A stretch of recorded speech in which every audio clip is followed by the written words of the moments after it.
Hey everybody, going live here on Instagram one more time with Dylan Moscovitch, who we had a half introduction to last week. I'm hoping this week I don't need to shake the phone quite as much because I think we're getting on to the right tools, but probably not because I'm already sensing that I'm going to have to pull this out of the holder in order to get us all hooked up and ready to go. So Dylan, former Olympic pair skater for Canada, medalist, and somebody we're looking forward to having a great conversation with, Dylan Moscovitch. And Dylan was with us last week. We had some technical difficulties. We're having more technical difficulties today, but hopefully we'll get through it. Dylan, how are you, buddy? I'm good. How are you doing? Good. How was your weekend? It was good. It was good. I did my fiance and I, Sharon, did a no phone day yesterday, which was A no salt day? no phone. No phone day. No. I'm like, no salt. What are you going to do? No salt. Yeah. And so what did you find yourself doing when you went without a phone for a day? You know what? We spent time outside. We went shopping for plants, which is something we're getting into now. We enjoy plants, and we did that and tried to just disconnect a bit for a short amount of time, with everything going on. We did go down to the Not Another Black Life protest on the weekend as well, and we did march in that and tried to stay safe. We wore masks, we kept our distance as much as possible, but we felt it was a very powerful need for that message. And so that was another a big thing we did on the weekend. I guess yesterday was a bit of a recharge after the emotional kind of journey of it. Yeah, it is truly a crazy time right now. When you think of, first and foremost, there was the pandemic that had us all waking up to the importance of connecting, probably for our health and for our happiness. We started to recognize the importance of connecting with one another. But I think the recent events in the US have also reminded us, and it is one of the positive outcomes of spending time with one another, is that when you actually spend time with people, you create an understanding and an empathy and a compassion for each other, versus when we isolate ourselves and put up the walls that some people encourage in the world today. That creates less of an understanding and less of an empathy and compassion. And we end up in situations like we've just witnessed again. And I think we would all agree, and maybe we'll touch on that a little bit in our conversation today, because human connection is about much more than our own happiness and health. It's about a societal happiness and health. So I love, maybe you can even just touch on what was that march like on the weekend? I wasn't in town. I watched it from all over the U.S., certainly in Toronto. What was it like to be there? It was powerful. It was very powerful. It was overwhelming to feel the emotions that existed there, and the pent up feelings and the long standing issues. There's a momentum right now, and there's a shift in the tides, and you could feel it. You could feel that people were starting to be more comfortable to raise their voices again, and it was very touching to be there. It was very important for me to see it and to feel it and to feel part of it, and to see people of all walks of life there to support and recognize that the problems go beyond just the deaths that we've seen on TV, and it's a structural issue that goes back to the beginning of society, and it's very easy to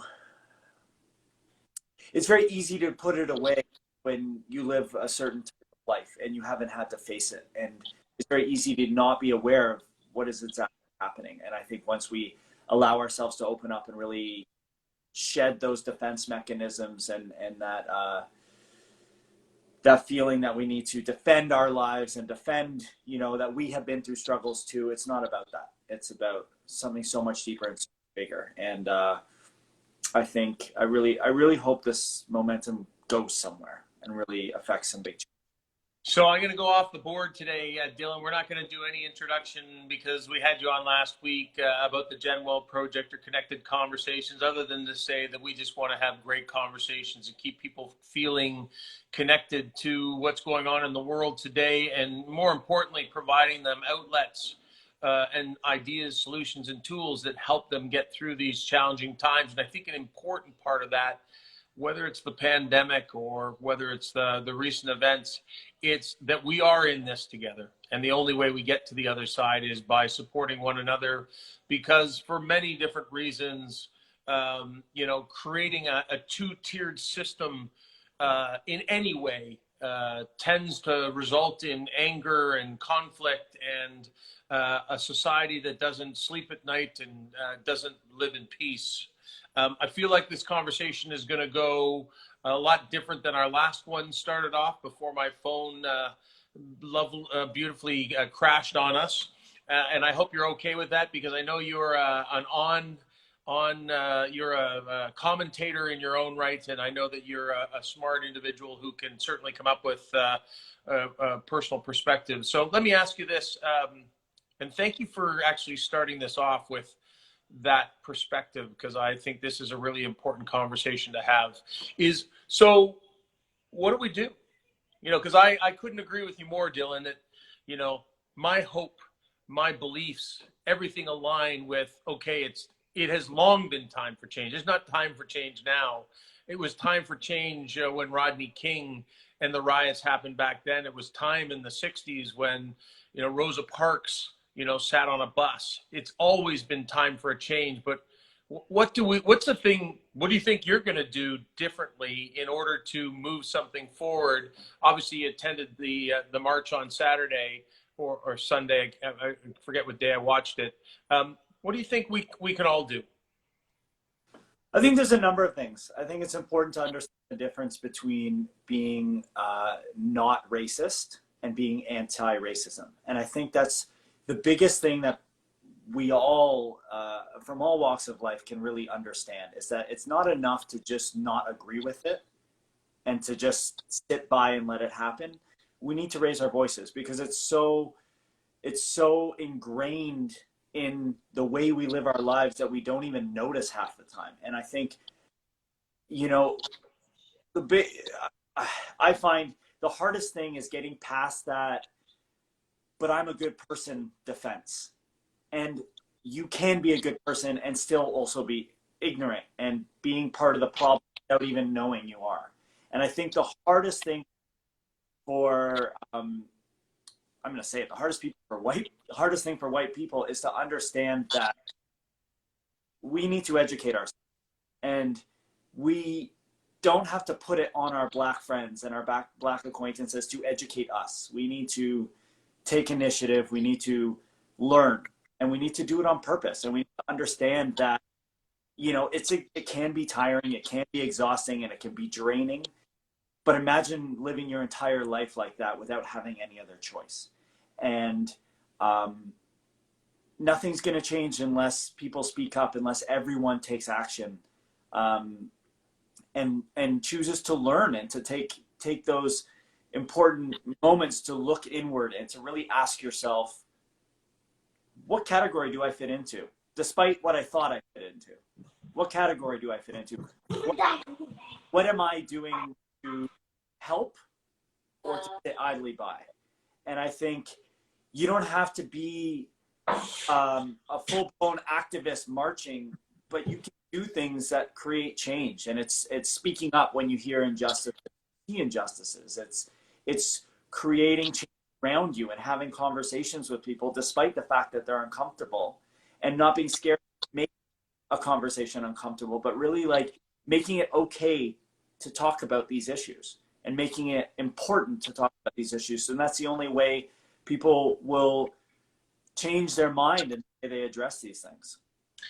I just want to interrupt and say I couldn't agree with you more, but I want to say for those who are just joining us, Dylan Moscovitch is with us. He's a retired Canadian pair skater, medalist in, hold on, let me read it properly instead of trying to go off the top of my head. He and his partner, Lyubov Ilyuneshkina, from 2014 to 2018, they were the 2017 Four Continents bronze medalists, two-time bronze medalist at the Grand Prix Series, and three-time Canadian Nationals medalist.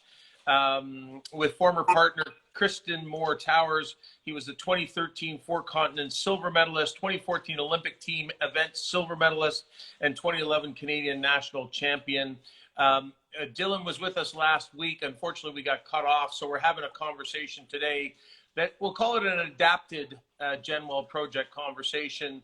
Most of our conversations are really about connecting people as we all struggle through COVID-19.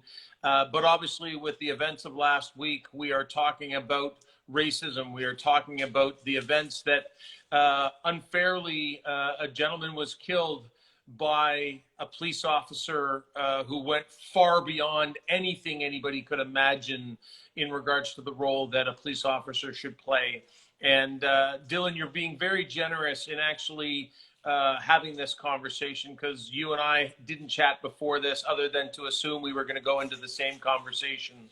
So I appreciate your honesty and openness to have the conversation, because as I said, you know, the GenWell Project, what the research shows about human connection is that it reduces anxiety and depression. So in COVID-19, that's an important one. It strengthens our immune system and our self-confidence, which at a time when we're all pulling back from each other and we're isolated is important. It increases our chances of living longer by up to 50%. Important for all of us to hear about the importance of community and connection. But as I was saying earlier, it increases empathy, compassion for others. And so at a time when we are, you know, maybe more isolated and lonely, but now feeling even a sense of tension in society, I think it's important to have these conversations, because your perspectives, my perspectives, are certainly things that people can hear, listen to, and understand how other people around them feel. And I think it's important to share that. You know, everything you said there, I think it is important for us to stand up. It is important for us to actually do, rather than just sit back and say, well, if it's not affecting me, I don't need to speak out. We all need to speak out. And I love, did you see Killer Mike's, I'll call it a speech, but he was on CNN. He was speaking in Atlanta. He's a rap artist. I don't know him as a rap artist. Did you see that on the weekend? I didn't see that, no. It may be one of the most inspiring speeches I've seen in a long time. And he got up there and basically said, you know, let's not burn down our city, because burning down the rest of the city after we've gone through this, you know, this terrible incident isn't going to help anybody.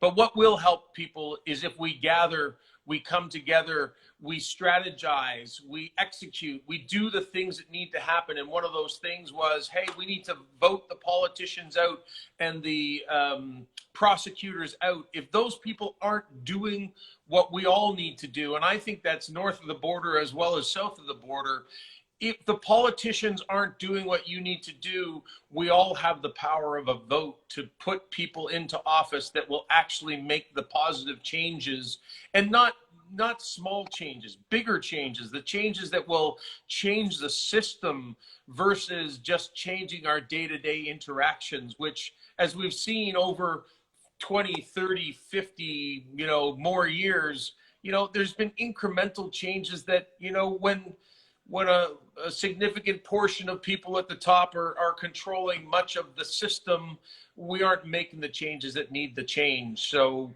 I really am, I'm really thrilled to be able to have this conversation and to share these perspectives as to what's going on, because the world is changing. You know, we were already struggling with the pandemic, and now to have this on top, I think it only makes this action more powerful, because we do realize that less people will have jobs on the other side of the pandemic.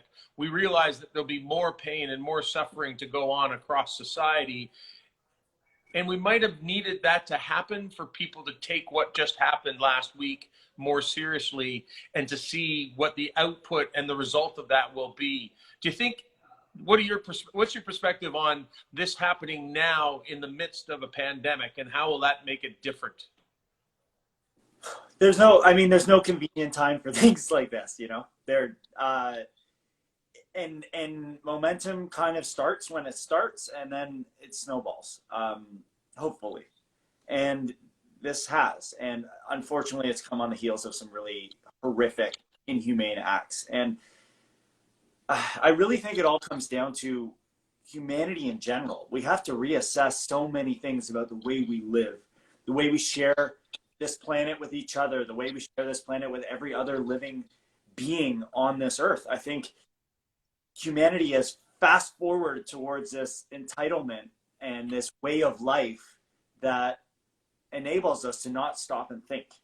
And I think it causes a lot of distress, and I think it causes a lot of pain around the world, and a lot of struggle that I think, you know, whether you are aware you're feeling it or not, or if you're unfortunately in a situation where it's shoved in your face every single day, I think the biggest answer for humanity to move forward is to open their hearts and open their minds. And we need to change the way we think. And this us versus them mentality in almost every aspect of life happens so immediately and so quickly because there's this defense. When someone, you know, says their plight and they raise their voice about their struggle, often the immediate response is, well, I struggle too. And that is not wrong. Everything about life is a struggle. And that's part of the beauty of life. I think you don't grow without struggle. But unfair struggle and unfair opportunities and unfair circumstances and humanity being kind of tossed aside for want and need and you know, power and greed and all of these things, it all leads to bad things. You know, the environment, the climate change, the animal agriculture industry, racism, which is one of the oldest offenses that humanity has committed since like we started societies. I think all of it is, it's so easy to pretend it's not there so we can get by. And that's humanity's defense mechanism. That's how we live. That's how we get through the day without losing our minds. But at the same time, there is a cathartic gift waiting in being able to educate yourself, to understand what is happening in the world and to feel it. And it can hurt. But once you let yourself go there, you can start to help doing something about it. And I think we have to have stamina, we have to have resilience, and we have to be able to understand that maybe this life that we thought we were all living, that with these ideals, maybe it's not what we all thought it was, but it's okay. That means we create something better if we all work together and keep the right needs and the right ideas at the forefront, the want and the entitlement at the forefront. And I think it's going to take some major shifting, and I hope humanity's up to it. I've always been such an optimist. I believe in the good in people. It's just we all need to get together and help each other find our best version of ourselves and our best version of us as a species, to, you know, to create movement forwards for good.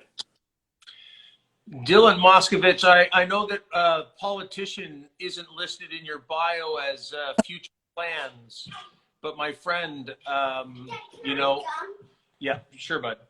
But your comments right now have just honestly have given me goosebumps and inspired me because I think they're all really beautiful comments and hit to the heart of a lot of this.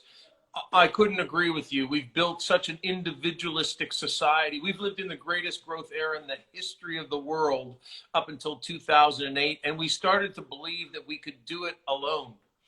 And we thought that by putting up walls and barriers, whether they were physical or emotional, between each other was the way to create success. We built back decks instead of front porches so we can hang out with our neighbors. We put up tall fences so we didn't have to talk to people. We've built barriers all around us, and now we're waking up that we live in an isolated society and that we aren't treating people fairly. But to your point, I think the really inspiring thing is I believe that the world will be happier if we actually break down some of those barriers and we start to realize that we do need each other.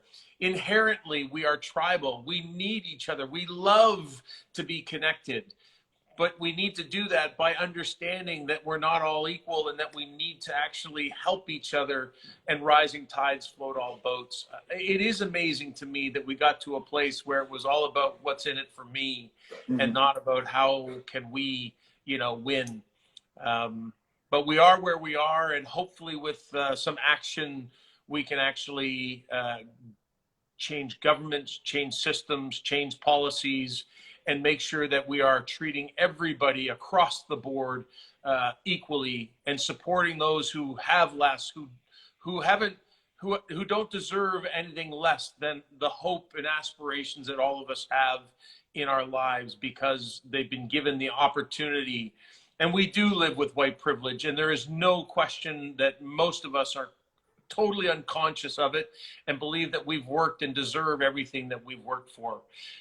It's just not the reality. And there's a great video that I've watched about a coach who had or maybe a teacher and some students who said, hey, I want everybody to start on the line. I don't know if you've seen this. It's on YouTube, I think it was. And it was like, okay, take one step forward if you've never had to worry about food in your life. Take one step forward if you got into university and didn't have to stress about, something. Take one step forward. And you could see the people that were, 20 steps back, and they were all, of a different race than, white people. Yeah. And, you start looking at that picture and you go, holy cow, I really did have a lot of things given to me that I just took for granted.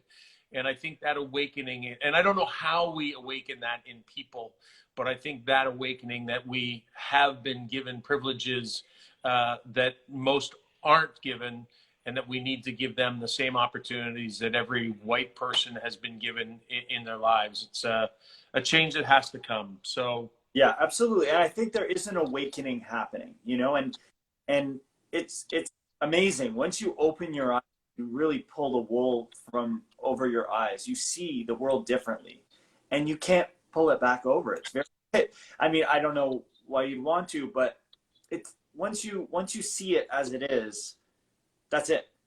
And it's amazing how it just shifts your perspective. And I think the awakening can really only happen if you are open to changing your perspective on everything. And I think, like you said, we as a species are a social species. We need each other. It's part of our DNA. And I think, one way, and we started talking about this last week, I think one way that we can help ourselves through this hard time is by helping each other. There's so much good, and there's so much positivity and energy and strength that we gain individually from helping the whole, from helping another, from helping people who need that help. And I think the more we can allow ourselves to prioritize different things, and to even take some time, set it aside to educate ourselves, to learn, to journey inward, to sit in silence and allow ourselves to feel all the things happening around the world, and feel the pain that people who are struggling are going through. Allow ourselves to have that empathy. The thing that makes us the most human is empathy. The more we feel that, the more we see things clearly. And I think it's just having the willingness to take the wool off our eyes and do something about it, and increase that momentum. Help people help each other, help people see it, and then they can help other people see it and create this change. Because people aren't all innately evil. It's just we grow up in this way of thinking. There's these like boundaries that our brain exists within, and all of us come from different places, and our differences are what make us together better, not in spite of, but because of our differences. That's what makes a unit better. And I think the more we can open our minds up to everyone else's differences and want to learn about them and take them in and own that we maybe didn't before, and own that, and it'd be okay that we all didn't educate ourselves. We all didn't give it enough thought. It's okay to be wrong about that. It's okay to have not done it right, as long as we move forward, and I think that ego gets damaged, that ego gets offended. And I think we have to really sit with that and ask ourselves, are we defending our ego for anything useful? What is our ego being bruised for? People are struggling. People are dying because of the color of their skin. People are not getting the same opportunities because of where they grow up. We can't be offended because someone says we have white privilege. It's an example of not being able to really look at things and then do something about it and be the change you want to see in the world. Is one of the oldest things we hear growing up. It needs to be hammered a little. Like, we need to really understand, what does that mean? What can we do? And not rely on people around us to educate us, but want to ourselves. And we live in a day and age of technology and information at our fingertips, and connection with each other at our fingertips. Reach out to those people who are struggling and help them. And it helps you too. And that connection, that bond that you create with helping each other through difficult times is cathartic for both of you, and it creates an energy around life. The more good you create in the world, the more it comes back to you. And I think when people prioritize that in their lives, you see a profound shift in what happens around them. The research validates everything you're saying, Dylan, which is when we help other people, it doesn't just help the other people, it helps us. We feel better about ourselves, and that has both mental and physical health benefits just by reaching out. What is better than to see the smile on somebody else's face when you reach out a hand, whether it's to help them off the street, whether it's to provide a meal, whether it's to provide shelter, some of the most fundamental needs. We all feel better when we can help somebody, and even a conversation right now in supporting people, like you've just suggested, supporting people through challenging times, whether it's a friend, whether it's somebody that you see who you think might be struggling. We all have an opportunity to make a difference right now with a little bit of effort, and it will make us feel better than we've ever felt before. So Dylan, let me ask you this, and we've got so much that I want to talk about with you and your story, but where does this come from? Because not that I didn't see it last week, because the world, literally, you and I talked 5 days ago, and the world is a completely different place 5 days later. But what you just described, you have your own story, but is this empathy and compassion that you clearly understand and really connects with you? I can see it in the way you speak, the passion. Is this something you learned as a kid, or is this something that you've learned through your journey? Because I know you've had some highs and lows as you've gone through your career as a figure skater, achieving some of the highest levels in figure skating, and then facing some of the biggest challenges that any type of professional skater, or not, you don't say professional, right? You say Competitive figure skater might face. Skating's a weird one, because when you're at the top level, people think of it as professional, but technically you're amateur. Professional is when you just perform. Like, you do first shows and you skate to perform. You're a professional. Yeah. So I agree. I think you're a professional because you were at the highest level of what you do. So I apologize if that's not the right terminology. But where does this empathy for you come from? Because what I've just listened to you talk about for a few minutes there was, in my opinion, spot on, inspiring, engaging, and something I just want to know, where does that come from in Dylan? Is that childhood? Is it parents? Or is it his life journey that he's been on? I think all the above. I'm very fortunate to have grown up in a loving family. I'm the oldest of four, and Being a caretaker was something that kind of happened in my life. Being a pair skater, you have to work in a team and connect and really understand people. But, um,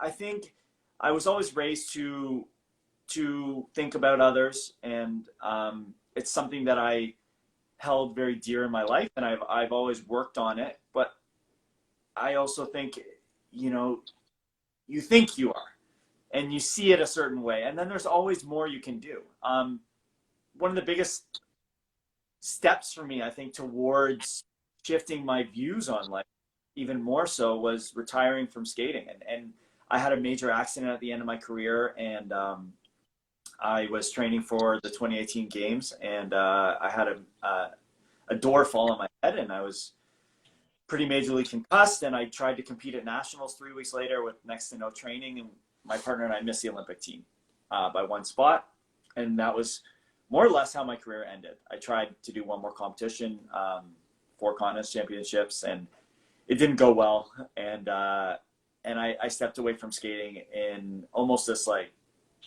jarring, shocked way, and it wasn't at all how I saw things happening, and all of a sudden I had to redefine who I was. I'd always been interested in acting, and I decided, you know what, this is the time I'm going to throw myself into it, and it became group therapy for me. The arts, the figure skating is a very interesting sport because it straddles the line of art and sport, and we technically are a sport, but we are a performing art as well. And I had always been an athlete, and I love to perform, but in my mind, I was an athlete first, and I loved the science and the training, and I was a very strong-minded person. I studied martial arts for most of my career and worked with sports psychologists, physiologists, biofeedback, like training my mind the way I would a muscle. And everything was about strength and effectiveness, and anything that would hold me back or make me feel vulnerable and weak, I learned to compartmentalize it. And it was a very useful tool as an athlete, but moving into the arts, it became a hindrance. And learning to access my true feelings and all the parts of Dylan, I'm a very sensitive guy. I was bullied as a kid at times, and I had to learn how to handle these emotions. And now through art and through expression and storytelling, I'm learning to embrace those parts of me and find the balance between, having a thick enough skin to live in society and also access the important feelings that, I have, because they are what make me me. And I think by accessing that and diving deeper into who I am on a deeper level and allowing myself to feel vulnerable and quote unquote weak, but vulnerability is actually a strength. Embracing vulnerability and sitting in it, it takes courage, it takes strength, it takes endurance, and it's not easy to do. And I've shifted a lot of how I look at life, and not gone from strength is being able to do things no matter what. That is one type of strength. Another type of strength is being able to face what's scary and difficult and painful and sit there and feel it and realize how much it'll teach you about yourself and everyone around you and life and society, and show more empathy to other people and what they're going through. And I think that shift really transformed me. And since COVID started, like I am an extroverted extrovert. I am a people person, and I am a busybody. My dad's an entrepreneur. I think I got it from him a bit. I love to juggle so many things, and COVID really taught me to sit and feel and think and reassess differently, and what is actually important, and what am I actually facing around all day. What is happening in the world outside that I'm just like bouncing around? Am I avoiding the actual things I need to be addressing? Like, where is my next phase of growth, and what does that growth lead to? More awakening, more peace internally, more connection with the people that are, my family, my ride or dies. Am I connecting with everybody, or am I really connecting with those around me? Am I giving my time to making the world a better place or am I just like, tapping on things?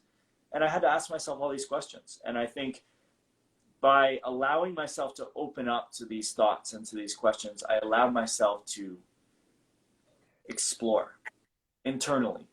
And with that regards, staying at home has been one of the best gifts of my life. And I am so blessed to have such an incredible fiance who is a tennis player, and she was training for the Olympics in Tokyo this summer, and her whole year got derailed, and it was very unfortunate, but it gave us time together more than we ever had in our relationship. And we've been going through major changes together, and we've become much more active in voicing our feelings about the world with climate change and speciesism and the animal agriculture industry, and not being scared to speak up about injustices that we find to be against a humane way of living. And racism has always been there, and I've always felt not racist. And this has taught me that it's not enough to not be racist. It's only enough to be anti-racist. And if you don't speak up, you're condoning, you're allowing, you're feeding the movement that keeps things stuck where they've been in America for 400 years. And Rosa Parks talked about that. What has changed? Really? We feel like we've gotten better, and we have, but we haven't. Because the same things keep happening. And I think the more we prioritize growing individually and setting aside our differences and really looking in the mirror, and whether it's meditation, whether it's writing, whether it's speaking with people you feel comfortable with, but embracing that fear, that vulnerability, that discomfort of really placing yourself in others' shoes, I think that is where you're going to find peace internally and feel like you can make a difference and in helping other people find a life that they deserve. Hey, Dylan, I'm going to stop just for a second and say that Derek Tupper, who's obviously a big fan, has... Hey, Derek. Oh, so you know him? He just said, you're amazing in every way. Love who you are. Love the words. So I just wanted to let sure that we gave a shout out to Derek there for those kinds words. Lots of people chiming in and with lots of love for you and the comments you made. I couldn't agree with you more on everything. And Derek, Dylan, I should say, I'm absolutely blown away by your words. This was a different conversation, but the world has changed. And I think your point about this happening while we are in COVID, we are all being given time to think. Because I couldn't agree with you more, and it's a message that we often said when we talked about pre-COVID. We were living in the most fast-paced, distracted, and pressure-filled world in history. It was really difficult for people to find time to grow, to actually think about what's important to them, to actually connect with what's really important in the world. And I love that this is giving you time, although I think you and Sharon were already on this journey about what are we doing to the earth? What are we doing to the animals? What are we doing to each other? And one of the greatest things, again, and this is part of the GenWell Project, is by having great conversations like the one that we are having right now, we open our minds to ideas and different approaches and different thoughts that maybe we haven't thought of. And whether it's a family member, whether it's a friend, a neighbor, a colleague, or somebody that you literally just sit by at a bus stop or you meet at the coffee shop, every one of these conversations are the conversations that open us to new ideas. And it's those new ideas that actually allow us to grow as human beings and do deeper work when we get on our own with whether it's our partner or people that we have the greatest trust with. So I think your comment about the fact that we're going through this at a time when we actually have the time. For a decade or two, everybody kept saying, geez, if I only had the time, I would work on this, whether it was my health, mentally, physically, whatever the case may be. And I think there's something really powerful about this happening right now. I do think that there's something missing as well. And that is the opportunity to connect physically. There's nothing I'd love to do is go out and hug some of my closest friends right now and say, hey, we're going to get through this. We are going to get through this. But in the meantime, we can connect with them digitally and support each other through these challenging times, including people that are so far away from us that we wouldn't be able to do it. But we have the modern technology that can help us connect and support each other during this challenging time. It isn't easy, but we do need each other to get through this world. And I think your comments are so spot on, and I'm loving the fact that you are taking this time. And I think you are on your own journey, right? You're in the evolution to an actor, to a commentator. You have your own show, all these different things that you're doing. And yet, we all need to just stop for a second and recognize what we're up to and why we're doing it. What's our purpose here?